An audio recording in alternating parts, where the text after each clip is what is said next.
In the heart of a storm that would shake the very foundations of medieval Europe, a man stood alone before the most powerful rulers of his time. Martin Luther, a simple monk from a small German town, faced the might of the Holy Roman Empire and the Catholic Church. It was a moment that could have ended in his execution, but instead it sparked a revolution that changed the world. Imagine if a single person could challenge the most powerful institutions and win. This is the story of how that happened.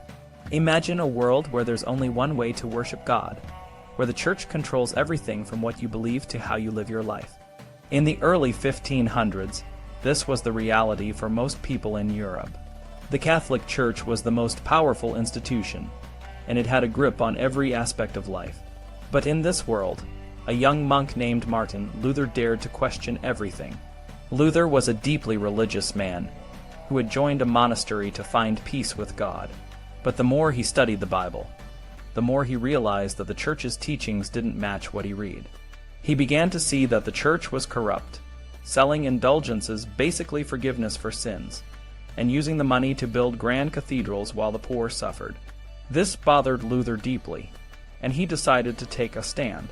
On October 31st, 1517, Luther nailed his famous 95 Theses to the door of the Wittenberg Castle Church. This was like posting a challenge on a community bulletin board. He didn't start a revolution that day, but he did start a conversation. People began to talk about the issues he raised, and soon the conversation turned into a movement. Luther's ideas spread like wildfire. He believed that everyone should be able to read the Bible in their own language, not just in Latin, which only the clergy understood. He also argued that salvation came through faith alone, not through good works or by paying the church. These ideas were revolutionary, and they resonated with many people who were tired of the church's corruption.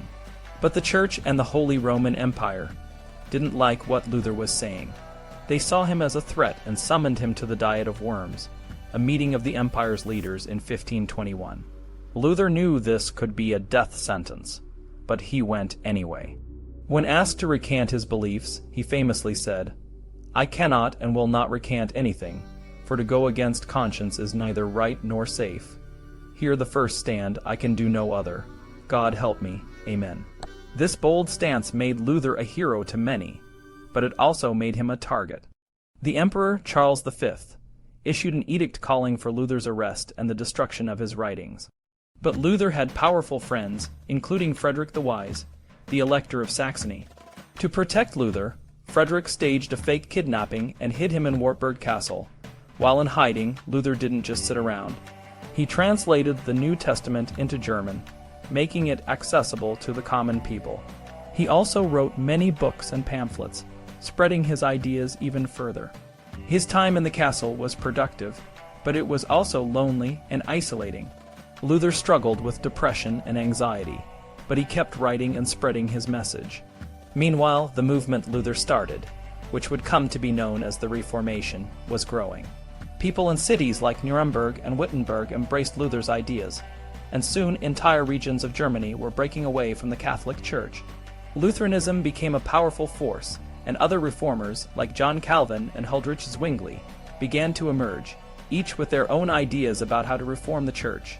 But the Reformation wasn't just about religion. It also had political and social implications. Princes and nobles saw an opportunity to gain more power by breaking away from the Church. They could seize church lands and wealth, and they could appoint their own clergy, reducing the Church's influence over their territories. This shift in power dynamics was a significant factor in the spread of the Reformation. However, the Reformation also brought conflict. Different groups of Protestants often disagreed with each other, and sometimes these disagreements turned violent. The 30 Years' War, a devastating conflict that lasted from 1618 to 1648, was partly a result of these religious tensions. The war involved many European countries and resulted in the deaths of millions of people. Despite the conflicts, the Reformation had a lasting impact on Europe and the world. It challenged the authority of the Catholic Church and led to the creation of many new Christian denominations. It also promoted the idea that individuals could have a personal relationship with God, without the need for intermediaries like priests. This idea of individualism and personal faith would go on to influence many other areas of life, including politics and society. The Reformation also had a significant impact on education and literacy. Luther's emphasis on reading the Bible in the vernacular led to a surge in literacy rates. People needed to be able to read to understand the Bible, so more schools were established and more books were printed. This increase in literacy and education had far-reaching effects, contributing to the Renaissance and the Enlightenment. Today, the legacy of the Reformation is still felt around the world. Protestant churches exist in almost every country, and many of the ideas that emerged during this time continue to shape religious and political thought. The Reformation also paved the way for religious freedom, a concept that would eventually become a cornerstone of modern democracies. In the end, Martin Luther's stand at the Diet of Worms wasn't just a moment in history. It was a turning point.